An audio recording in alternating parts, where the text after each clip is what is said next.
puedo darme cuenta cuando la gestión no funciona. Yo creo que dato mata relato. Mi última columna fue sobre salud mental. Creo que el Perú tiene una crisis de salud mental que nos está afectando a todos a nivel familiar y a nivel empresarial. A mí, mis padres me enseñaron que yo tenía una posición de privilegio, por donde había nacido, por donde había crecido, que eso no era normal. Y hay algo que les repito a mis hijos siempre. ¿Se acuerdan, no? Sí, mami, eso es un privilegio. Ya ellos mismos me responden.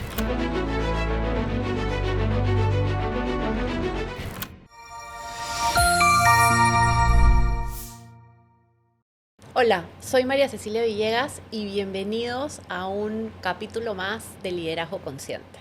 Como se habrán podido dar cuenta, hoy estamos estrenando set, estamos súper contentos. Hemos hecho una alianza con Cubo y desde hoy vamos a formar parte de su canal. Por favor, síganos, sigan Liderazgo Consciente, sigan Cubo, dennos likes, compartan nuestros videos, porque lo que estamos buscando es compartir historias sobre cómo ejercer un liderazgo consciente. Este programa es parte de Capitalismo Consciente Perú, una asociación de líderes cuyo propósito es generar un impacto positivo en nuestro país. Hola a todos, ¿cómo están? Oye, estoy wow. Me siento pro.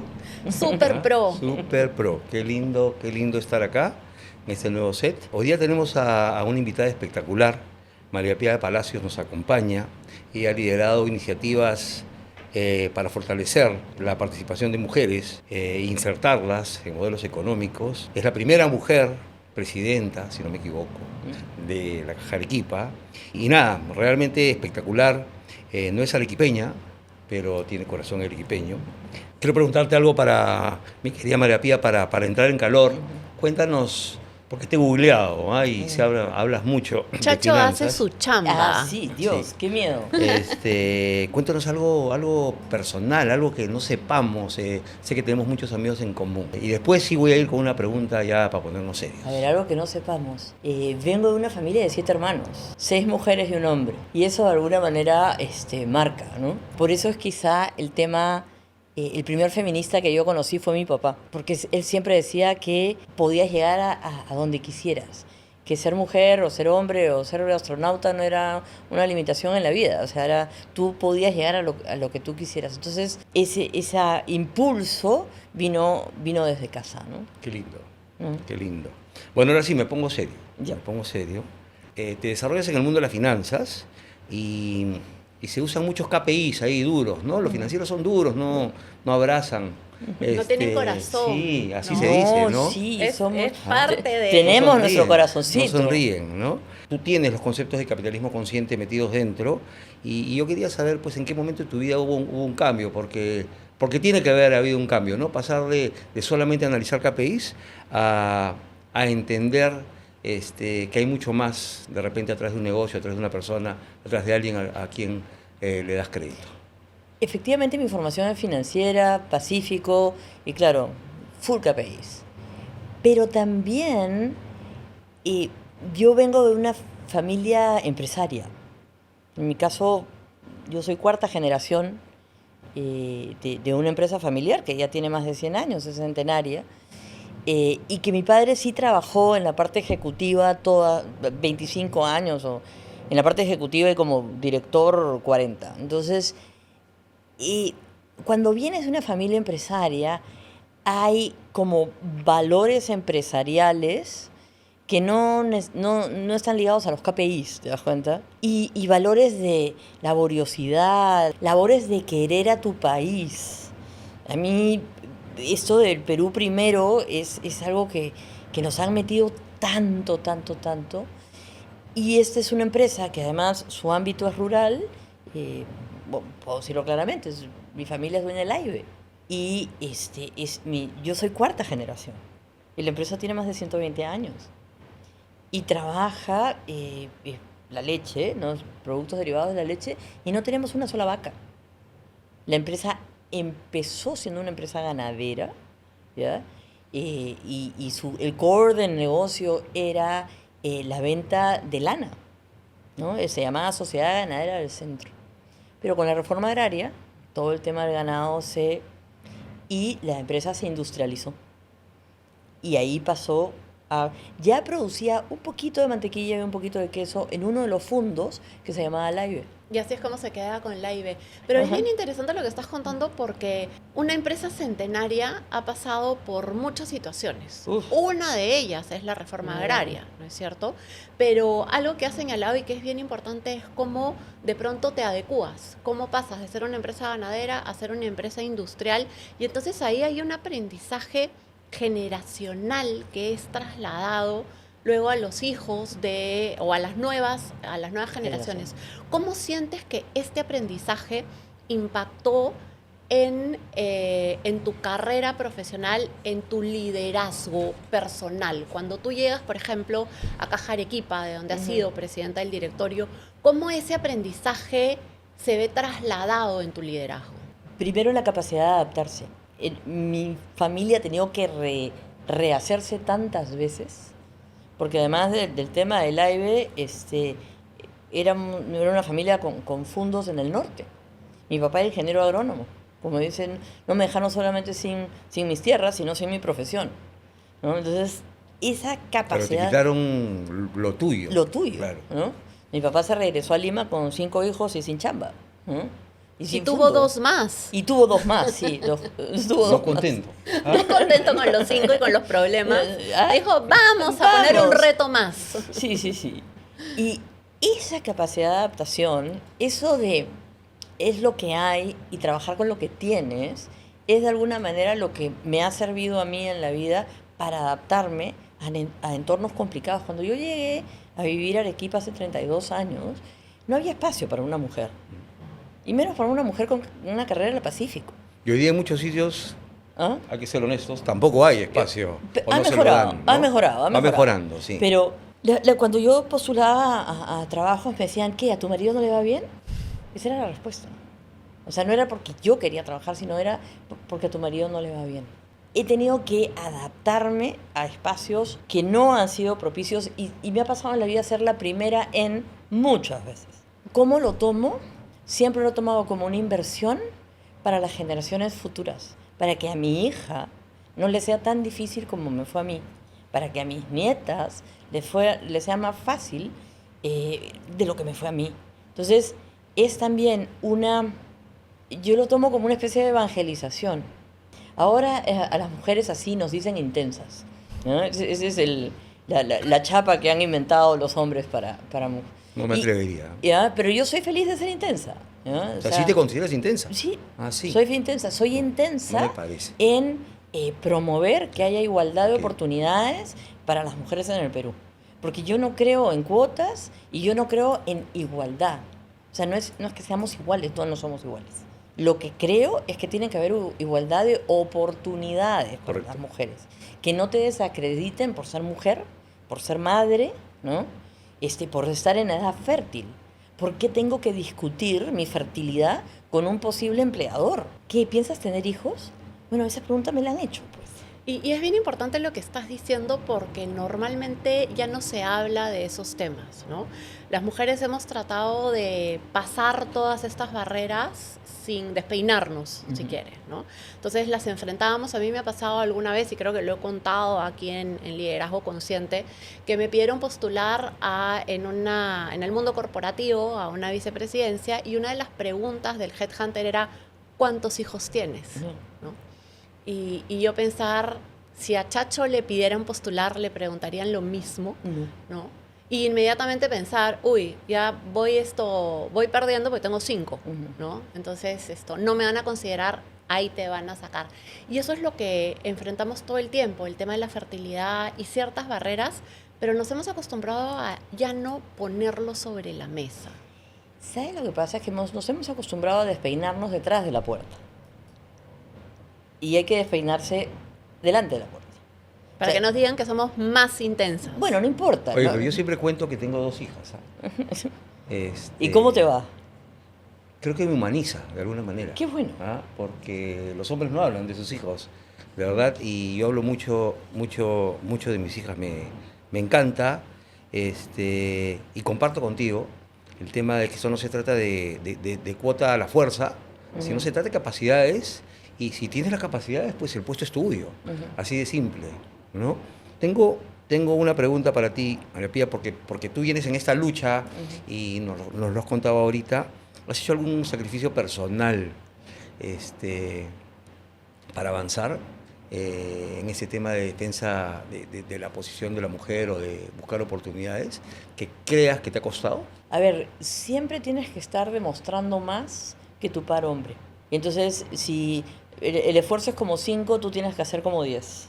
¿Ya? Y en un ambiente, en el mundo de finanzas de hace 30 años, el espacio era de hombres.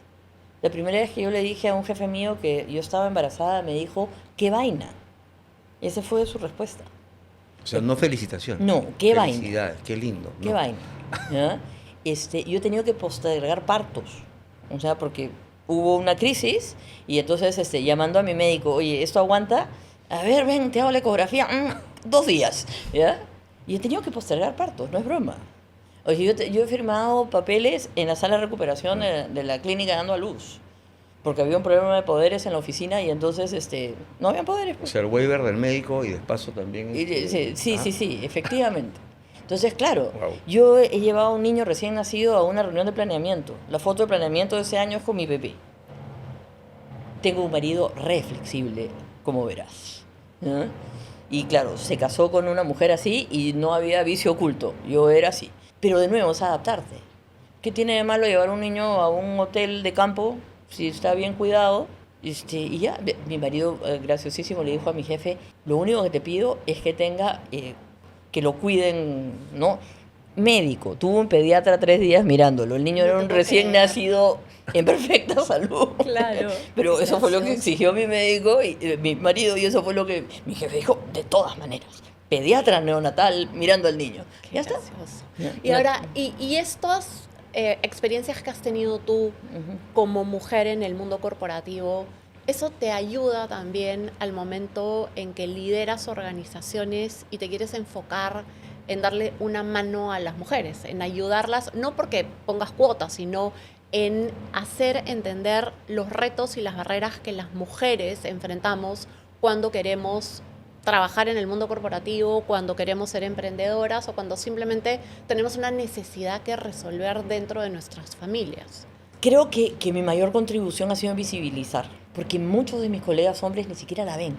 No se dan cuenta. No se dan cuenta, pero genuinamente. Ya. No es a propósito. No es a propósito, son buenísimas personas, muy hábiles, inteligentísimos, pero no la ven. Increíble. ¿Ya?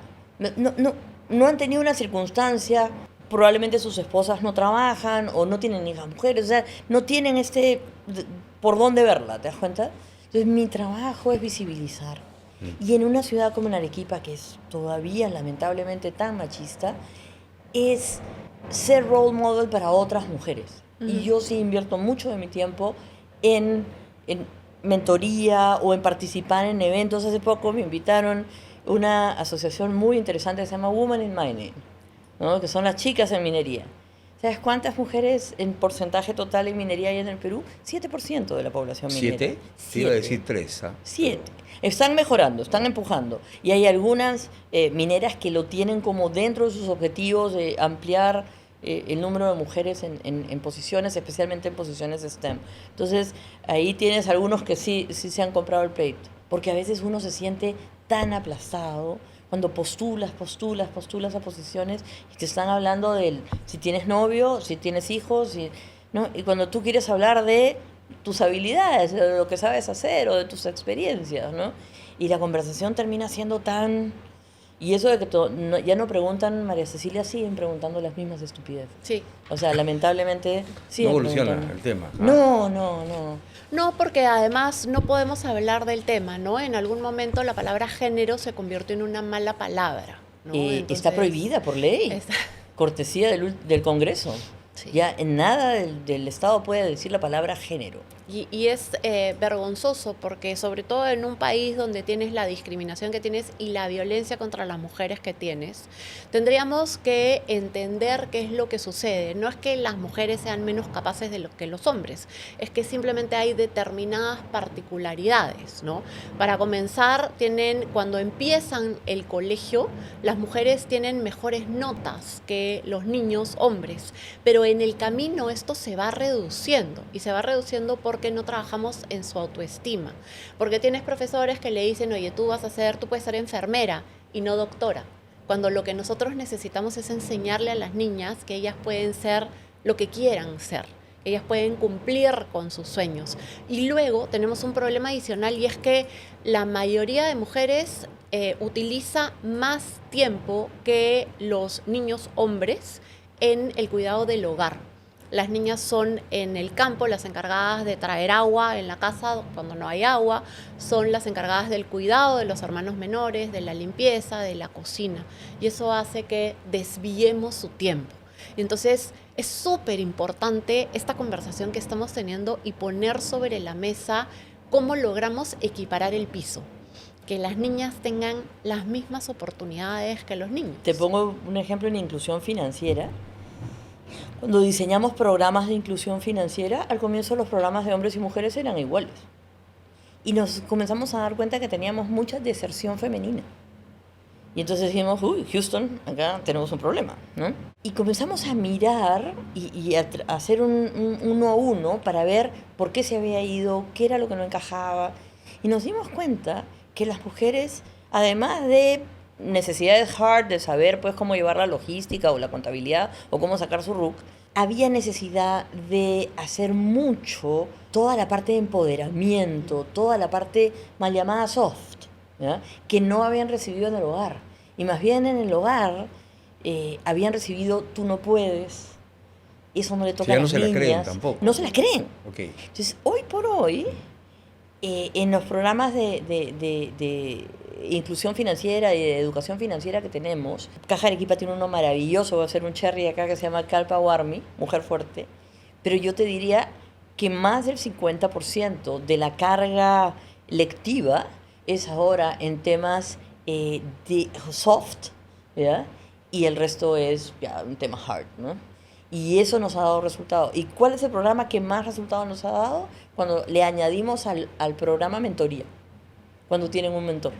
Y si esa mentora es mujer, eso, entonces la combinación es poner muchísima parte soft en los cursos, luego añadir mentoría y ese es el combo ganador, ¿no? Y eso no ocurre en el caso de los hombres. No. Los hombres simplemente reciben su crédito y... No, le doy su curso de logística, de cómo sacar su RUC, ahora hacemos muchos temas digitales. Es parte del hombre también, ¿no? En el Perú el hombre pues tiene que proveer y es parte macho de lo, que se respeta, sí, no sí, llora. Macho más macho, ¿no? Sí, Y es lo que tiene que hacer. La mujer, como dices, a veces no se la cree tampoco porque viene de formación, de casa, y así le hicieron crecer. Todos los días nos dicen que no somos suficientes. Que no podemos, que no puedes todo. No puedes todo. Si vas a tener hijos, yo me acuerdo y les voy a contar una historia. Yo acababa de dar a luz a los mellizos y tuve que ir, quería bajar de peso, pero también quería dar de lactar. Entonces fui a un doctor y le digo, tengo que regresar a trabajar en un mes, quiero bajar de peso porque mi ropa no me entra, quiero dar de lactar, son 2 y además estoy aplicando una maestría. Y me dijo, tú lo quieres todo, no vas a poder hacer todo. Obviamente nunca más regresé donde el doctor. Pero no solo hice todo, di de lactar, bajé de peso, regresé a trabajar, apliqué la maestría y entré, sino que además me embaracé otra vez, ¿no? Porque dije, a mí no me vas a decir que no puedo, puedo y puedo más, de picona, ¿no?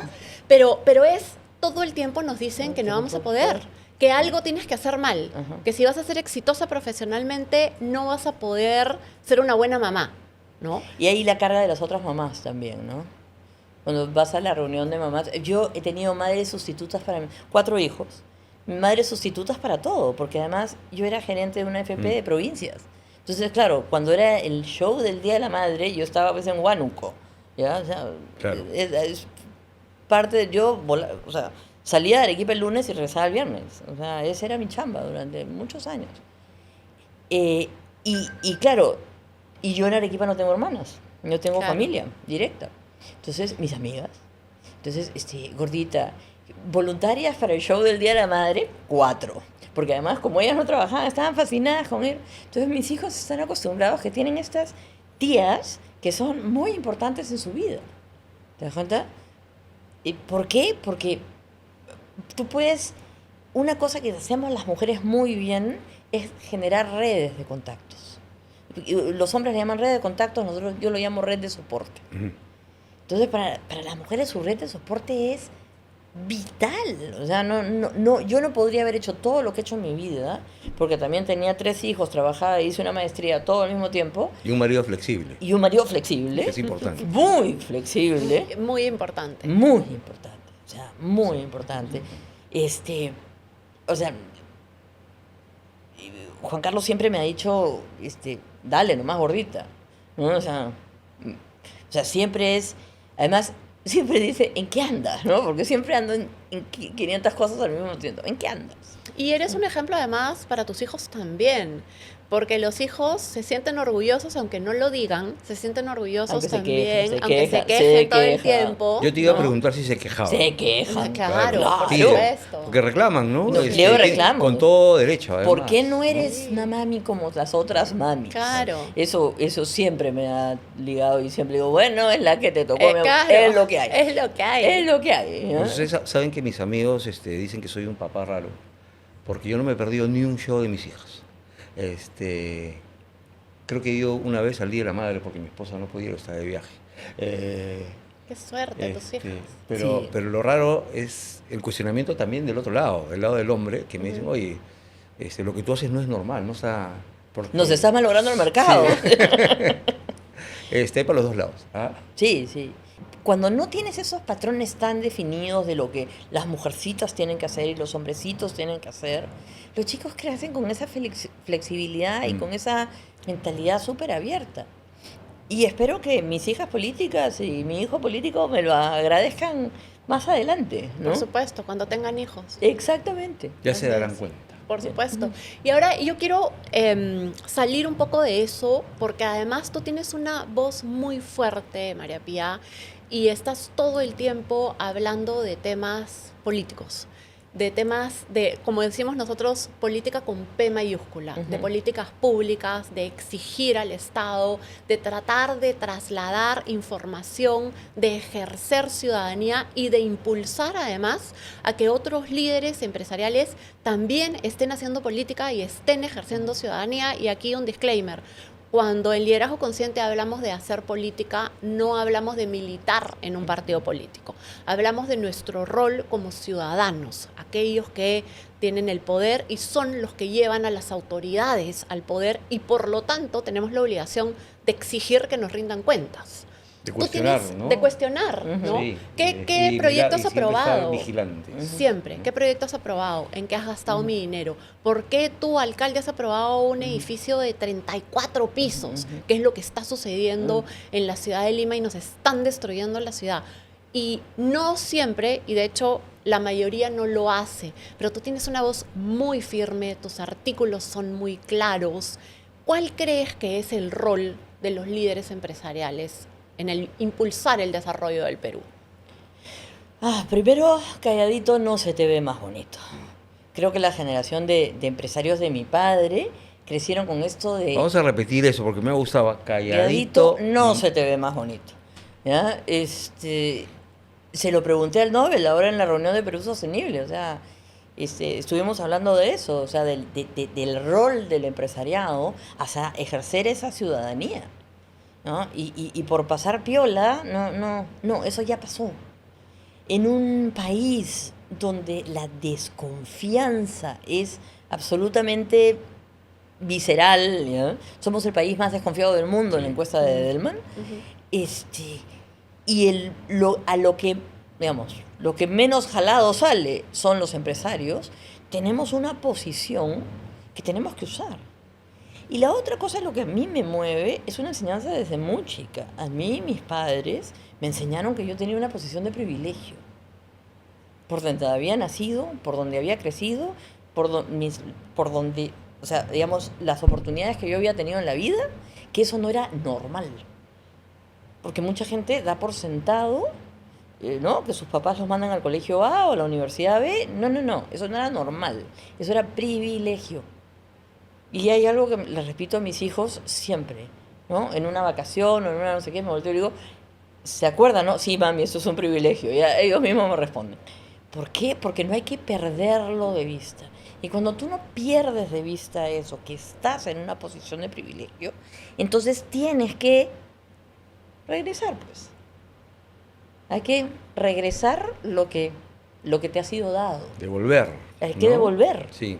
Entonces, Sí. ese es un poco lo que me mueve. Hay que devolver. ¿Ya?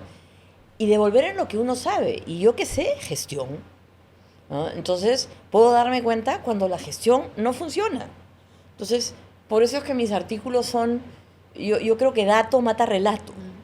Entonces, siempre hay un dato del cual, ¿no?, trabajo para tratar de señalar un problema de política pública. Mi última columna fue sobre salud mental. Creo que el Perú tiene una crisis de salud mental, ¿no?, que no estamos sabiendo y que nos está afectando a todos a nivel familiar y a nivel empresarial. Sin duda. O sea, la gente deja de ir a su chamba porque se enfermó el gato. ¿No? Entonces, cuando tú haces doble clic, ¿no?, sobre ese centennial que no va a chambear porque se enfermó el gato, en realidad tiene una relación pues bien curiosa con su gato. Porque está tratando de llenar un problema de salud mental con el gato. Entonces, claro, termina siendo medio psicólogo, ¿no? Y les cuento, lo del gato me acaba de pasar, semana pasada. Entonces tú dices, ¿qué onda? Claro, ¿qué es lo que está pasando? ¿Qué es lo que está pasando con estos chicos? Y no es Perú, es mundial. Es mundial, es mundial. mundial. Pero claro, nosotros los sazonamos con nuestros problemas.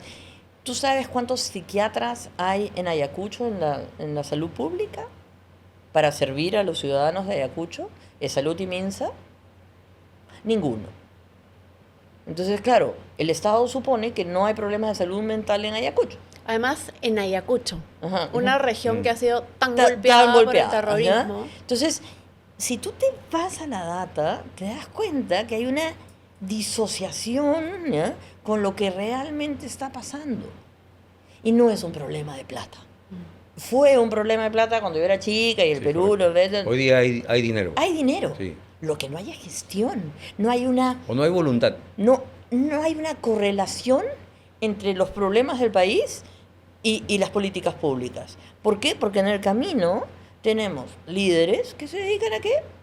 A robar. A robar. A ir al chifa, a buscar a niñas, a hacer no sé qué, a cosas que no están en el perfil. ¿Ya? No ¿Y ahí están- dónde entra el rol del empresario? Porque nosotros siempre hablamos de un Estado fallido, ¿no? Que no hace lo que tiene que hacer.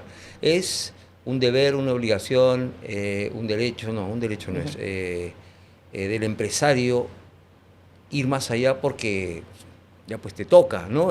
Frente a un Estado fallido, te toca hacer cosas que de verdad no deberías de hacer. ¿Crees que es así? A ver, hablando en el Perú, ¿ah? Perú. No, hablando en Correcto, el Perú, bajo nuestro contexto. te toca señalar primero, porque tú sí sabes. O sea, el empresario sí sabe gestionar, entonces te toca señalar. ¿Ya? Y luego, yo siempre digo, empieza por casa. O sea, sí te toca impactar sobre lo que te toca impactar, tu cadena.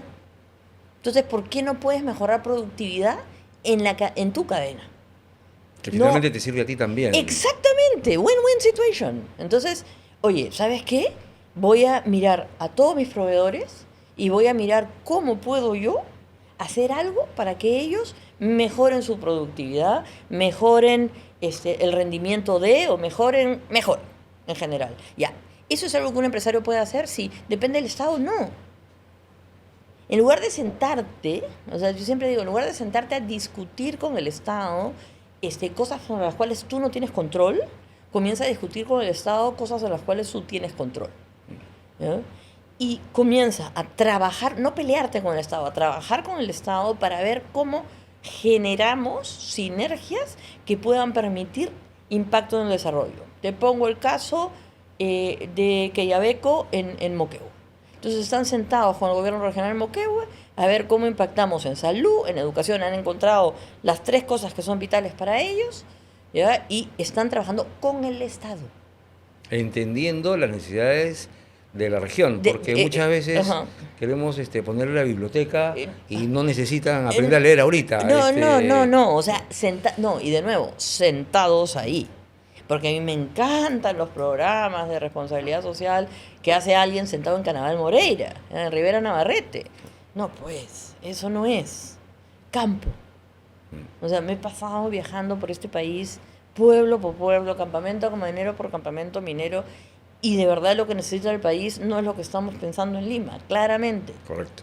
Claramente. Lima no es el Perú y nunca fue el Perú, esa es la verdad, ¿no? Y Pero además lo nos los dicen todo el tiempo. Cuando Capitalismo Consciente va a cada región. Cuando trabajamos en regiones todo el tiempo nos lo están diciendo, ¿no?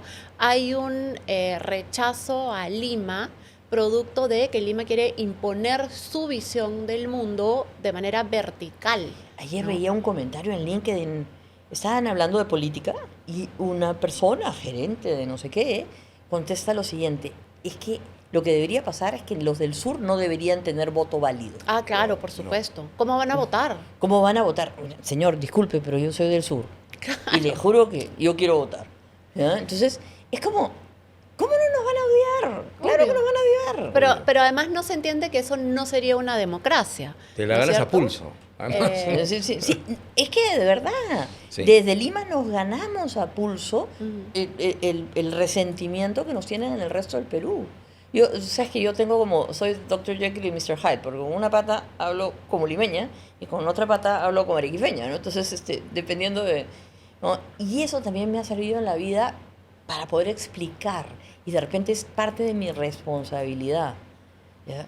Porque estoy en los dos mundos, tengo una pata en cada mundo y puedo entender ambos mundos. Entonces de repente me toca traducir, pues, ir de traductora por el mundo y ir diciéndole a la gente, oye, es que eso no es así. Y ¿no? para eso se necesita, creo yo, empatía, porque es entender, tratar de entender al otro, entender cuál es su realidad, por qué toma las decisiones que toma, por qué actúa como actúa. Cuando uno comienza a entender qué es lo que hay detrás del otro, entonces es como que tú desde el mundo corporativo, si quieres, puedes tomar las decisiones que mejor lleguen a esas personas. Pero si simplemente creemos que todos tienen la realidad que nosotros tenemos, o que si votas por Pedro Castillo lo haces porque no sabes lo que estás haciendo, entonces claramente no vamos a lograr cambiar el país. A ver, desde mi formación económica, todos los seres humanos son seres racionales. Por más que seas la persona menos educada, eres un ser racional. O sea, de todas maneras. ¿Ya? Y hay motivaciones para hacer las cosas. Lo que hay que entender es la motivación. Así es. ¿Ya? ¿Y qué hacemos en Lima? No queremos entender la motivación. Porque nos olvidamos algo crucial, el privilegio. correcto. O sea, nosotros tres somos muy privilegiados. Estamos en el 0,5% de la población de Perú, ni siquiera el 1, el medio. Y la pregunta que yo siempre les hago a mis hijas es, ¿qué vas a hacer con tu privilegio? Y les tengo una mala noticia. Sí, sí, claro. Lamentablemente se nos acaba el tiempo. Y por si Creo acaso, que to be continued esta de conversación. todas maneras, ¿eh? porque ha sido interesantísimo, pero por si acaso les quiero contar que Jul también está en Cubo y está ahí atrás con su cartel diciéndonos que ya nos excedimos en tiempo.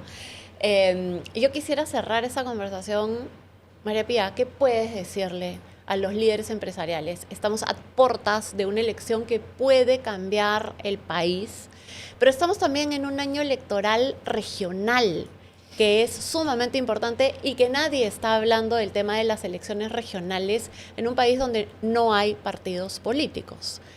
¿Qué nos puedes decir a los líderes empresariales o qué les puedes decir a los líderes empresariales?